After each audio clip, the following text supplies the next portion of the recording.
Welcome back to the Encore Audio YouTube channel. I'm Taper Dave, and this is my channel. My first group that I ever recorded was Underearners Anonymous. A friend of mine, Frank Brigiotti, who's on my channel, he passed away some time ago. He had some kind of cancer, but Frank was a great guy. He wanted to try to change my name from Taper Dave to Digital Dave. I've still got the shirt, the South Bay Roundup shirt, in my closet that he had embroidered Digital Dave. But he asked me if I wouldn't mind recording this group, Underearners Anonymous, and I said, sure, I'll record anything anonymous. So here you go. Enjoy, comment, and don't forget to like and subscribe, whatever you do. Be sure to like and subscribe to my channel. That helps me out a lot. Doesn't cost you a thing. Just click on the like button. You have a good day if you want to. Take care. Be sure to like and subscribe to my channel. That helps me out a lot. Doesn't cost you a thing. Just click on the like button. You have a good day if you want to. Take care. I was raised in an asylum.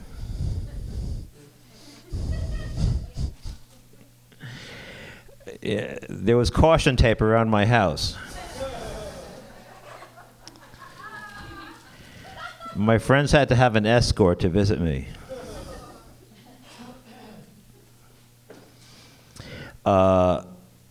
Really, I have a lot to resent. I mean, my mother was a loon. Her brother was a loon, and I'm using euphemistic terms because I don't want to bum everybody out, but let's take it from me, they were certified loons. They weren't synthetic loons, they were the real deal. We're talking about occasional visit type loons. I went to a school where the rabbis, I come in from spending a night at my family of origin, and I'd have post-traumatic shock disorder at the yeshiva. I would sort of sit there in a semi-coma, and then the rabbis would hit me and say, "You're stupid or you're lazy," and then I go home and I go back to the stage set of Marat Sade or One Flew Over the Cuckoo's Nest, whatever your reference is, for the mentally ill home. So for many years I hung on to this story. For many years, I used this story as a basis of saying, well, of course I'm living on the edge. Of course I'm living in a hovel. Of course I'm, look, well, let me tell you about my childhood. And let me tell you some stories. And I have stories that will take paint off the wall. Over the years, the amount of money that I've made from these stories is zero.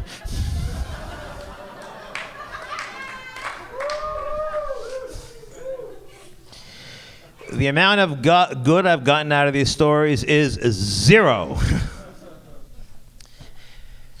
Because resentment is its own drug. It's its own heroin. It's its own crack cocaine. Right? It's basically experiential crystal meth. How can I go on here? And so I really, we're not taught how to deal with this stuff. But does anyone have a copy of the big book? Yeah, here.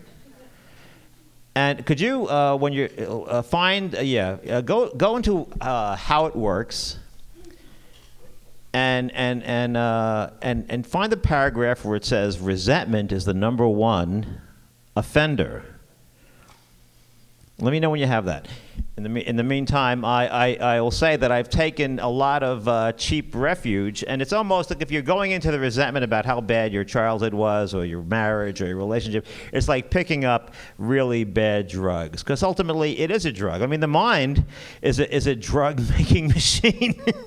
The biggest drug deal is between our ears. Yes?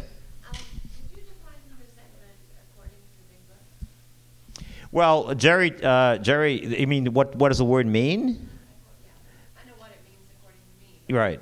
You got the paragraph? Come on up here.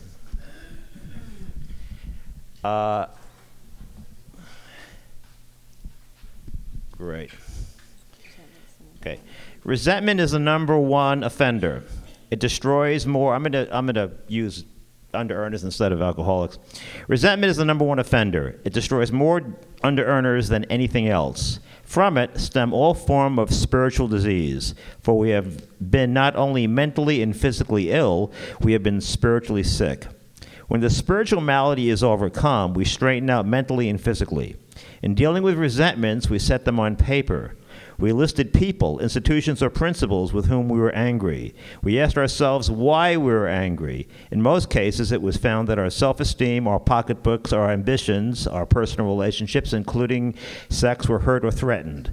So we were sore, we were burned up. Our grunge list we set opposite each name our injuries. Was it our self-esteem, our security, our ambitions, our personal or sex relations which had been interfered with? We were usually as definite as this example. I'm not going to go through every one of them, but just as an example of my employer, unreasonable, unjust, overbearing, threatens to fire me for under-earning and padding my expense account, affects my self-esteem, fear. My wife misunderstands and nags. Like Brown wants house put in her name. Affects my pride, personal, sex relations, security, fear. Throughout this, fear and resentment are linked together. But that's how it is in our life as well. All of my use of resentment over the years was also based on my fear.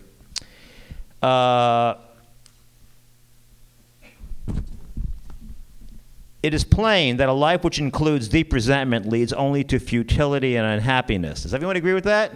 Okay. To take the precise extent that we permit these, do we squander hours that might be worthwhile? Yes, we do. We're professional squanderers, aren't we? Come on here. But with the under-earner, whose hope is the maintenance and growth of his spiritual experience, this business of resentment is infinitely grave. We found it is fatal, for when harboring such feelings, we shut ourselves off from the sunlight of the Spirit. The insanity of under-earning returns, and we under-earn again. And with us, to under-earn is to die. If we are to live, we have to be free of anger. The grouch and the brainstorm were not for us. They may be dubious luxury of normal men, like Newt Gingrich. But for under-earner, these things are poison. I think that's enough. Yet, everyone is agreeing with me, but how many people had some really strong resentment feelings and experiences yesterday? Be honest. I did. I have about 20 a day. But I have learned through working with someone in another fellowship that I came to a commitment that I'm willing to give up my right to resentment every day.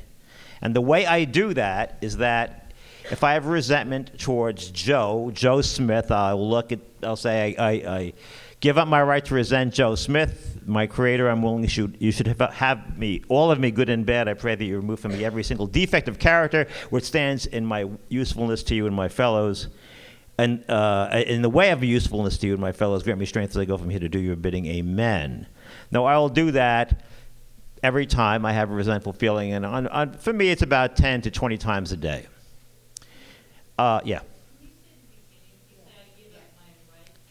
Yeah, I made the commitment a couple of months ago to give up my right to resentment. Because, you see, the thing is, I have a right. But you know how much money I've made out of that right? Zero. Nothing. Yes? Why did you say it at the beginning of the 7-step prayer, like you just said, how you said it? I am now willing that and check out the 7-step prayer. I'm now willing you should have all of me good. My Creator, I'm now willing you should have all of me good and bad. I pray that you remove from me every single defect of character, which I'm talking about in terms of step 3, turning my life and my will at that moment over to the care of a power greater than myself. That stands in my way of usefulness to you and my fellow, because my resentment will, create that barrier. Please grant me change. I go from here to do your bidding. Amen.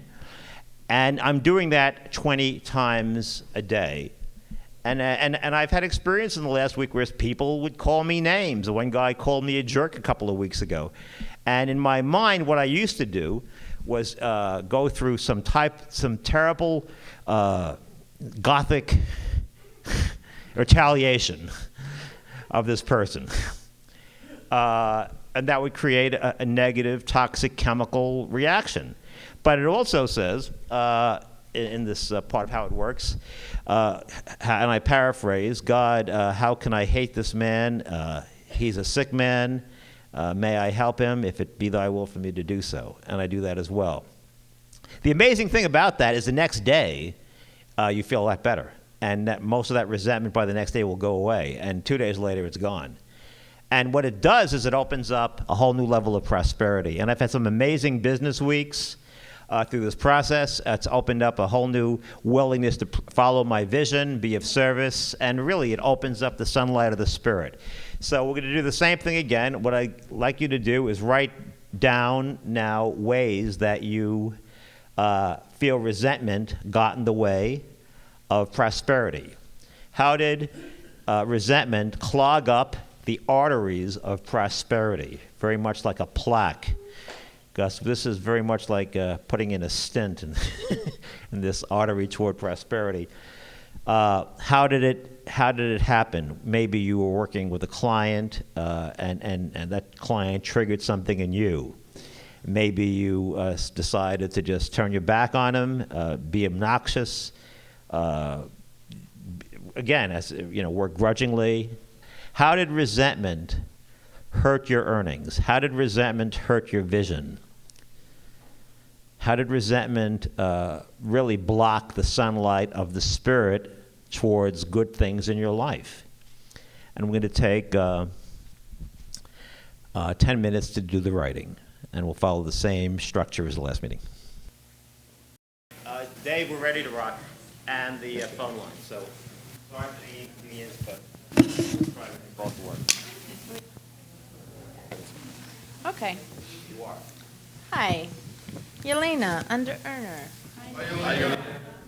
How did resentment got into the way of my prosperity? I moved here, and even though I knew a couple of successful people here, I didn't want to contact them because of my resentment towards them. When I did get in touch with one of them, it turned out he really wanted to help me and was eager to introduce me to his contacts and his people. This pretty much has been a pattern I've had for the past 23 years, ever since I first came into the theater rehearsal when I was 7. And this girl asked me what was I doing there, and I picked up a resentment on her, theater and everything else. And I ran away from the theater and stayed offended for 10 years. I'm serious. That same girl ended up casting me in her play 10 years later and loved me, which proves again how my mind's story of resentment wasn't only harmful but extremely untrue. When I was in acting school, I was extremely resentful of my classmates, so I wouldn't talk to anyone for an entire semester, and later I would skip classes and not go to school. Should I mention that the school was expensive and I had to borrow money to pay for it and then work hard to pay it off washing dishes and waiting tables? That's it. I need your help to overcome my resentment. And under-earning, yeah.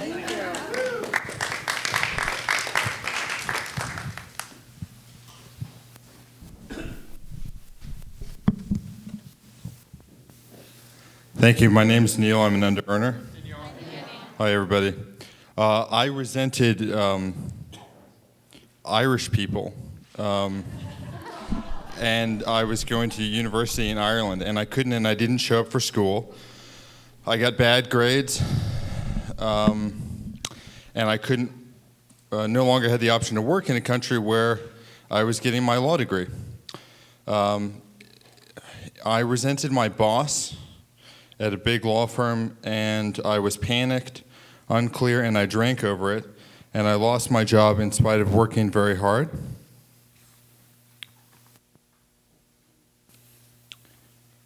I didn't like, and I resented, and then worked half-assed at a lot of different jobs, at another law firm and selling advertising. I resented prospective employers. so much that I wouldn't apply. And in 5 years, in the last 5 years, I've had one full-time permanent employer, and that was Starbucks.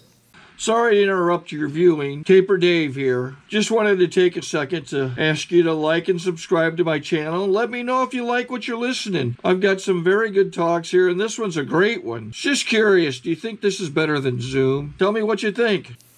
I've resented my current new employer, God, because of my story of parental mental illness and abandonment. And so I drank and sabotaged and lived a half-assed life. I resented my girlfriend, who is the most beautiful woman in the world, when she lovingly suggested that I treat my actual physical wound, my back, and I bit her, in quotes. And I've been resenting and biting her and hiding in the cave, and I risked the most important cash and prizes I ever wanted, her, and I gained nothing. I've put my physical safety and freedom, this is a separate line item, by the way. I've put my physical safety and freedom at risk by resenting people and risking physical altercations. Thank you, I need your help.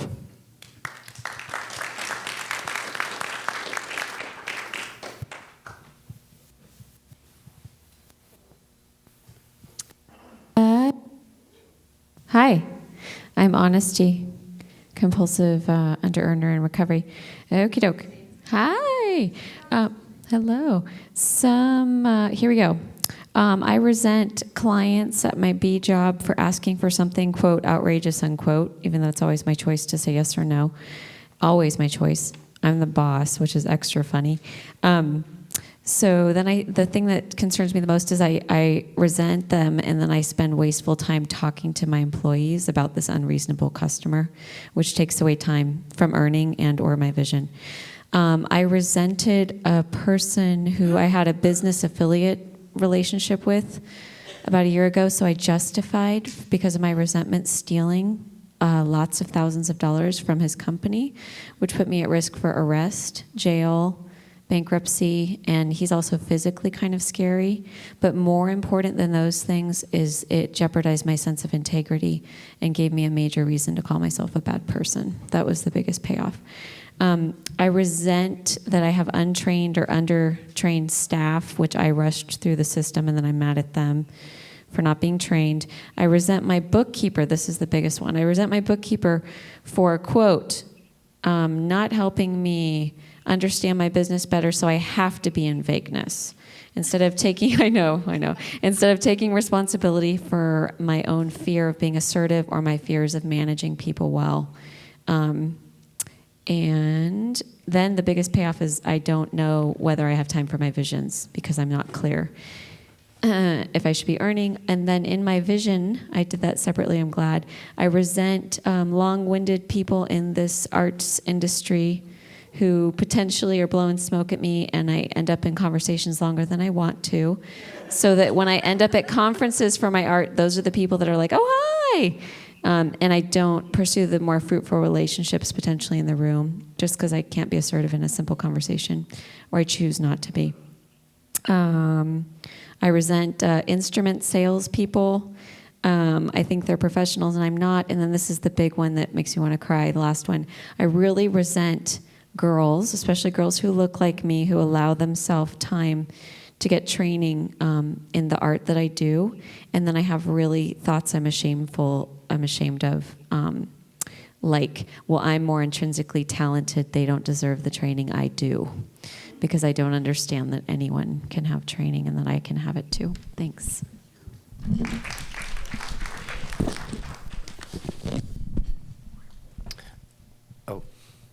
Hi, I'm Daryl, gratefully recovering debtor, under-earner, and clutterer. I've resented my brother in that he seemed to embody the prosperous big business leader type life that I envisioned for myself early on when leaving my small hometown, going to business school, etc. And I'm sure the resentment I had towards my father growing up had me shy away from trusting mentor relationships with men in my life, men who were further along in a field and who could help me move forward, yet assuming a critical, judgmental, and unfriendly nature on their part, I would get intimidated by powerful men and therefore never really tapped into mentorship that could have helped me move forward. This pattern of critical dad or abusive brother has shown up in my life in several ways throughout my life. I need your help to overcome under-earning. This is great stuff, really. This is really great work.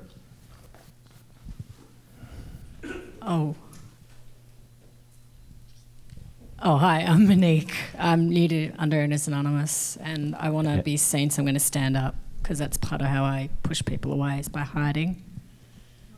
Hi. So I didn't realize I had to write this out, and so I was really candid, so I'm going to read it out to you now. I resented authority. I resented people with power. I resented people who wanted to help me, and this disallowed people to help me. I rejected power, support, belonging. I rejected success. I resent being told what to do. I resent being and feeling like hired help. I hated the work I was doing. I disliked people I worked with or studied with. I'm also an actor, and acting school was challenging for me. I distrusted supervisors. I dismissed instructions. I anticipated rejection and criticism, so I resented the roles of mentors, feedback, and people with power. And I blocked the sunlight of the spirit by not believing the best in others, and by re-abusing myself, by forcing myself to work in ways and places that I despised and disliked. I was and am jealous of friends and celebrities with financial wealth, career kudos, and creative success, with choices, who have been celebrated and visible for their study, their application, and their execution. This is really hard for me to say, but I'm going to say it because it's really the toxicity in me. I hate and despise people who have what I want. I feel sorry for myself, I feel stupid, and I feel very, very selfish. But that allows me to stay still and very safe in my cave. I really appreciated what you said about caves and biting. I hadn't heard that before. And the last bit is I stay away from people who can help me. I believe I can do it alone. I don't believe in success. I don't believe I succeed.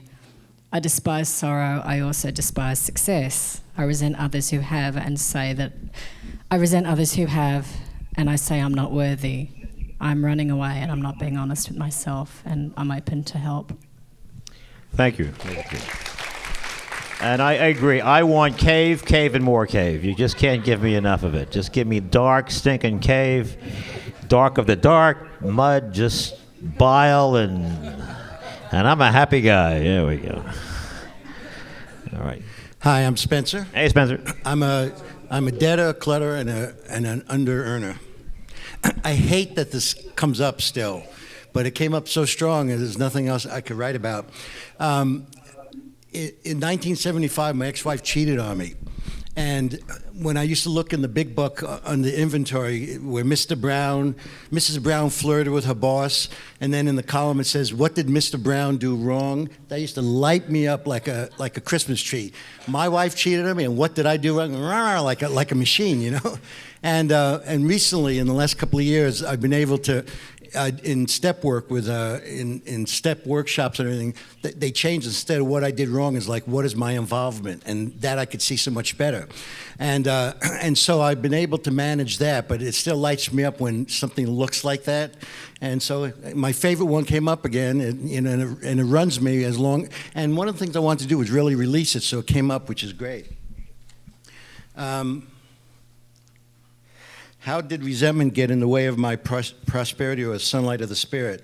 I will feel good, and out of nowhere I start percolating about a past wound. Usually it's old relationship stuff. I think that it's a way for me to suppress my joy and aliveness. I tap back into my dark side. When my ex-wife cheated on me in 1975, I was devastated. Here's the hot one now. When Barbara got involved with my DA sponsor, that was like 1992, lit me up. How dare them? I got real self-righteous, which never makes it go away, But it tapped me back into my story. Women did it to me kind of thing. And I got a lot of mileage, but like you said, I get zero money out of it. And I was willing to die to be right for many years, so, it's good that I'm willing to let that go. So I'm okay. So I still light up and have trouble letting it go. I'm like a dog after the Bella's hit and the food is released to me. I drool, gorge myself, and lose my dignity. I give up my right to I give up my right to resentment now. I cannot afford justifiable anger. When I am triggered, I can forget prosperity, solvency, serenity. Barbara, have a good life. Thank you.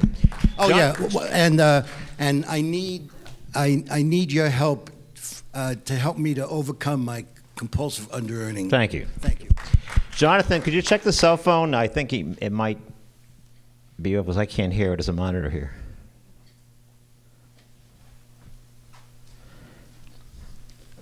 You guys still there? Are you guys still there? Hello? Okay, yeah, there they are. Still there. Okay. Okay. Awesome. Are you there? Okay. It's okay, it's okay. Okay. My name is Deborah. Hey, Deborah. I resented my brother's relationship with my dad. I resented my dad not wanting to even know me. It's muted. I resented my mom not protecting me or even trying to protect me.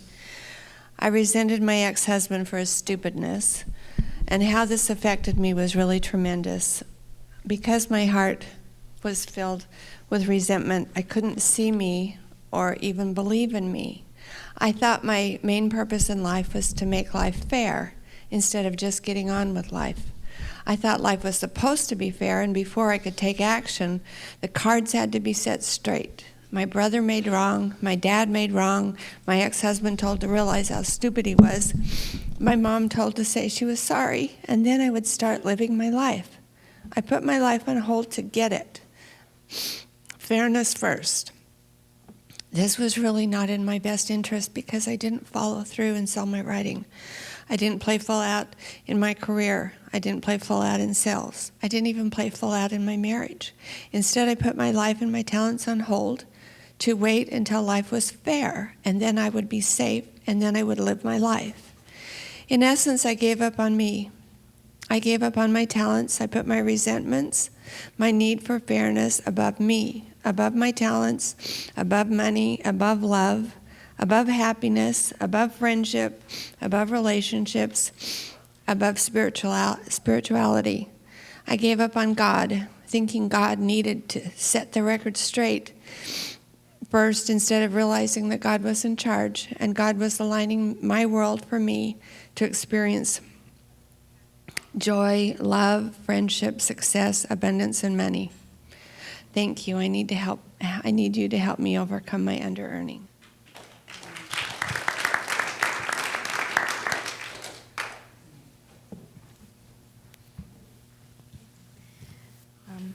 To stand up to those, a good idea. Hi, am I a compulsive underearner? Hi. Hi. So one of my resentments is at my current job for when my boss doesn't show that he appreciates my work. It distracts me. But then for the rest of them, I use the definition that we heard last night of resentment being things that you still feel and are re-feeling.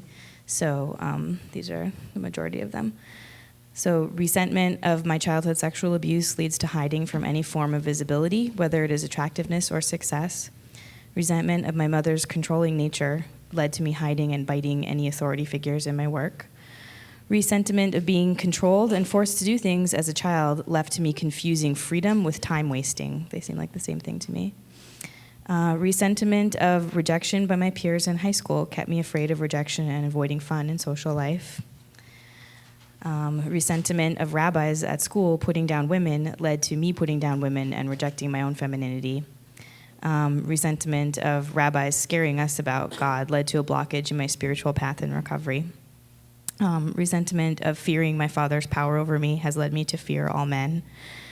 Resentment of Orthodox Judaism's misogyny and insularism led to a blockage in my ability to hear or read the word God without getting really angry. Resentment of my emotionally abusive ex-boyfriend of 10 years made me afraid of getting into relationships. Resentment of my feelings of failure and public shame over my biggest vision project that I ever did in my previous life led me to fear trying again. And resentment of my own past as a self-injurer led me to be afraid of myself and my own brain and irrationality. Thank you. Oh, I need your help to overcome compulsive overeating. Thank you, and I need yours. Okay, we're going to do one more, and then we're going to talk about how we could change this behavior starting today. Starting today. Hi, good morning, everyone. I am Sue. I'm a grateful earner from Phoenix, Arizona. Hey, Sue. Hey, and I'll tell you, I'm sure missing that sunshine, waking up to that every day, but it's a beautiful little city here. And, you know, I came into the program about 1.5 years ago or so, maybe I came in through the other program, and I was a deeply wounded soul, you know, and in my bed, isolating, not knowing even how to talk to people. And, you know, today from working UA, I just kept coming to, I'm a phone meeting person, okay, and I want to meet some people here that are on phone meetings so I can feel a little more connected. And, yeah, anyway. And this morning I was going to try to run over here, but, you know, I was moving slow, and I ate some chicken before bed, and I was thirsty. I was up drinking water, blah, blah, blah, you know. So I ended up just plugging into the phone meeting this morning, and I did the beginners meeting, you know, because there's no committed chairperson. But keeping on the topic here, resentments, I have found so much inner peace from this program. I recently got in touch with what was really going on with me, and I've learned, you know, I love the goals pages, and I'm still getting to that point and using all the tools of this program.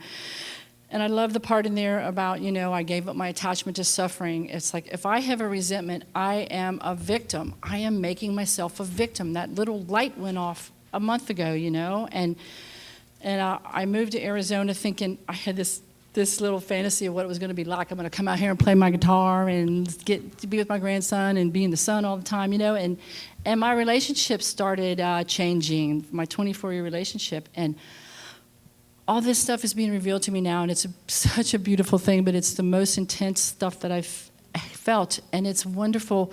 But, you know, I'm getting in touch with the terror that is inside of me from my childhood, you know, and that is really a miracle.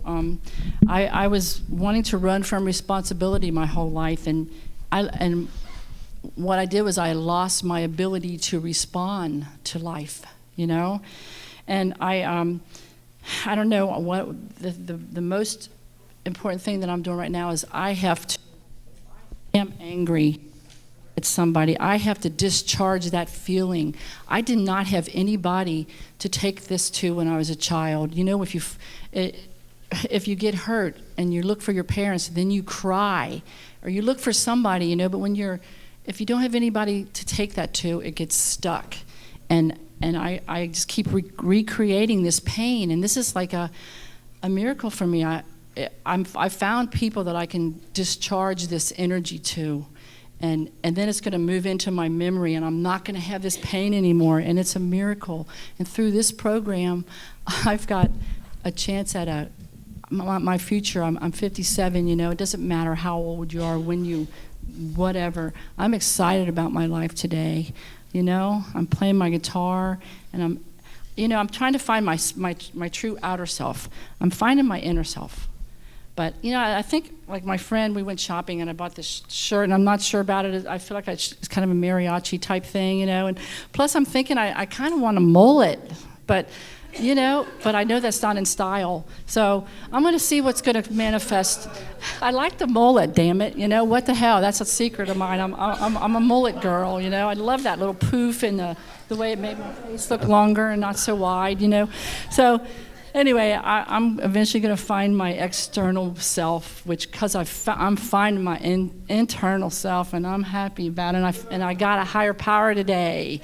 And before it was just a fantasy, you know. So anyway, I'm happy to be here. Thanks. Okay, thank you very much, Sue. Thank you. Okay, so let's say we have a resentment towards somebody at lunch today. Are we willing to change what we're going to do with that in terms of step 3? Are we willing? Do I hear it? Are we willing? Are we willing? Okay, so we said, okay, I give up my right to resent Joe, who just said whatever he said to me. I give up my right, literally write it down, because this is what we're going to do. This is what I do 20 times a day. I walk the walk and I talk the talk, or something like that. I give up my right to resent Joe, and then the 3rd step prayer. My Creator, I am willing you should have all of me. Okay, 3rd step prayer is, God, I offer myself to thee to build with me and do with me as thou wilt. Relieve me of my bondage, that's the resentment part, of self. Take away my difficulties. That's the resentment also. So difficult. So victory over them may bear witness to those I would help. Of thy power, thy love, thy way of life, may I do thy will at that moment of resentment always. It could do the 3rd or 7th. What is this, Perfection 101? My God. It doesn't matter. You could do the 3rd step, 7th step, 11th serenity prayer. By doing it, you're saying, God, it's in your hands. Right. Okay, now we're going to take a break. Let's do the serenity prayer. God, grant me the serenity to accept the things I cannot change, the courage to change the things I can, and the wisdom to know the difference. Give yourselves a round of applause for doing this.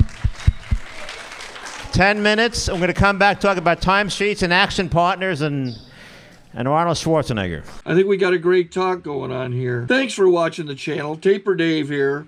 Just curious, do you think this is better than Zoom? Okay, this is how I prepare my drone for launching. I like to do it inside the cab of my truck so I'm not standing outside in the weather. To install the joysticks for control, up and down, right and left, powered on. I have an Android phone that I use to connect it to the drone with. And it's actually controlled through the iPhone, through an app. Oops, wrong way. It's actually controlled through the iPhone, or through this Android phone, through the app. It's actually controlled through the Android phone, through an app, and you connect it through this short connection right here.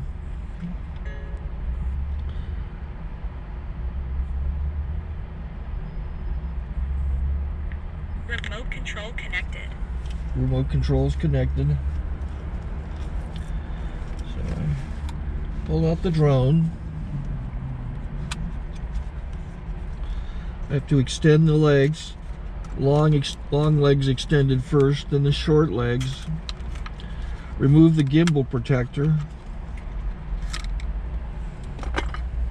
Set that aside, then power it on one short burst, then one long burst. I lay it down. So I have to go to calibrate. So the drone's not connected yet. It shows you here as this drone gets disconnected, even though the remote's powered on. So the drone has to establish it's connected. So I go into the app to calibration mode. First I'll calibrate the remote controller. Start calibration. Out, in, out, in, up, down, And then this little wheel is to control the gimbal. So it's calibrated. Go to gimbal calibration, start calibration, and then it calibrates the gimbal. I don't know if that shows up. The gimbal's moving all over the place. Changes, you can see it on the video. And I'm calibrated to take off. It's acquired 7 satellites at the moment. There are 26 satellites up in the sky, which it has to acquire before you can take off. So it's connected. It's got enough satellites. This is white. I can go to press this little arrow button, swipe right to take off, and it would start the motors if I slid this to the right. But I'll wait till I get outside. Don't want to do it inside.